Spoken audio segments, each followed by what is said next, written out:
kind of hot. Got some more cutting done and more bee activity, but the clearing is quite much more clearer. Here we go.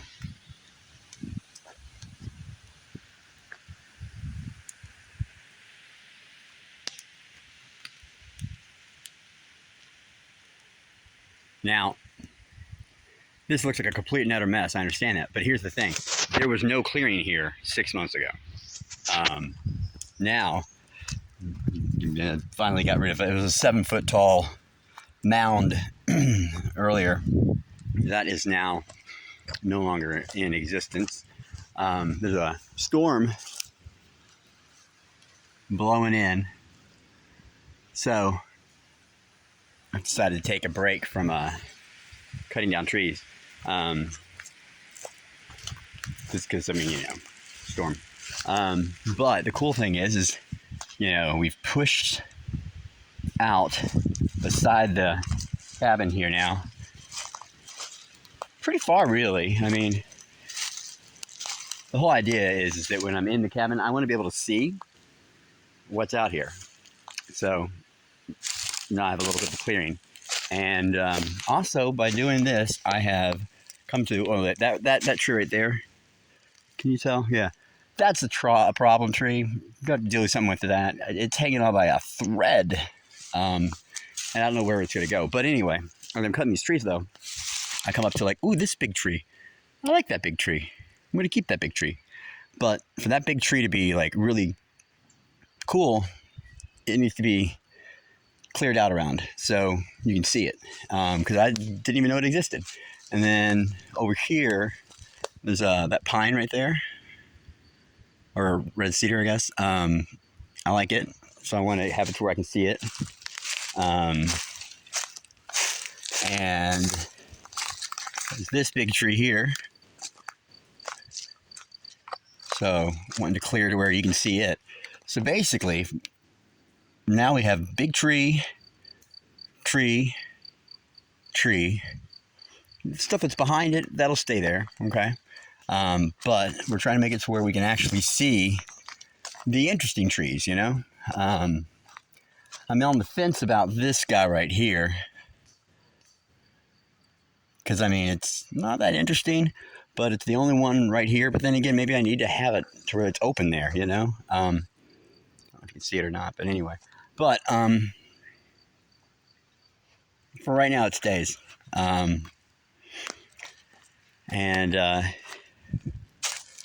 Here's another burn pile. But then, you know, you've got another couple trees actually right here. Both that red cedar right there, I don't know if you can see it. And then also this big tree right here. Those are pretty cool ones. The only problem is that big one right there may be in trouble with cutting out my solar, but it does have a big nest up there at the top of it. So it's somebody's house, so I might want to leave it alone. This red cedar here, keeping it. And then, you know, coming back over this way, we've got, okay, keep in mind, people, there was no clearing up here. So, as you can see, I've started to actually have a clearing, you know? It's like accessible almost now. And I haven't cut down every freaking tree. You know, I mean, I've left trees around, but I'm just trying to make it to where, you know, you can kind of see some stuff. And then, of course, the cross-property trail, which is popular with bears now, is right here. This didn't used to be a trail until I cut it and made it a trail. And now it's a cross-property trail, right? Another hung-up tree that I have to work on. I have a lot of hung-up trees, but that's because this forest is dense. I don't know if you can see that or not, but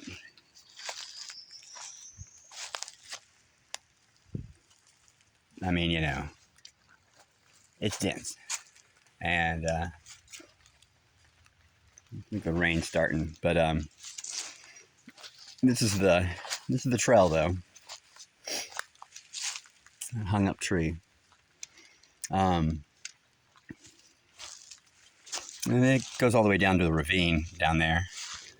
I'm not sure where I'm going to put my little memorial garden, because I'm going to build like a little garden of, you know, for like everybody that has come before in my life. And I'm thinking though that it'll be right about here-ish, where my bench is. Another hung up tree right there.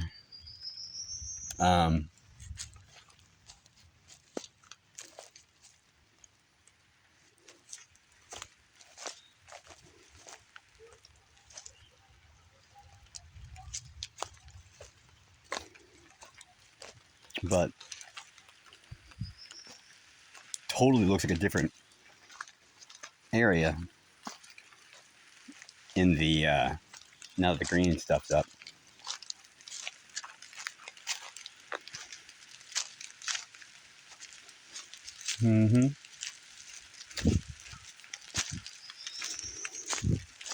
But anyway, so this is the property as it is right now, or at least half of it. The other half is still a little inaccessible. I am building a road to it, but that road is going to be long, probably like a 3 or 4 year plan. It's going to be way over there. I think I want to get the trail up and running first. So look at that clearing. Nah? Feeling pretty good about it. You can also see my cordwood wall, the experiment part of it. This is part of where the road would be, by the way. My intention is to have a road here, gravel, and then here's the cordwood wall. The cordwood wall, of course, would have cement. It's my experimental cement. And then the wall comes here, and then it curves. And this wall would curve here along the road, because the road then goes down that way. You can kind of see it, maybe, I don't know, that I've cleared some stuff there. But this wall would then come here. Then I'm going to build a building around the well. Okay. And then after there's a building around the well, the cordwood wall would continue back here to behind the cabin. So close this area up. And then it would pick up there behind the back, right? And then you can see where I've already started the first layer of it. The same wall. And then it would keep coming through here. And it would connect to over here where you can see another piece of cordwood wall, kind of. And then it would go on up to close up there. And this whole thing has got to get burnt. And then that would give me like an enclosure that would make it to where, you know, feel a little bit more secure from any animals. Anyway, that's the update here. A lot of work. But it's pretty wide now. There you go.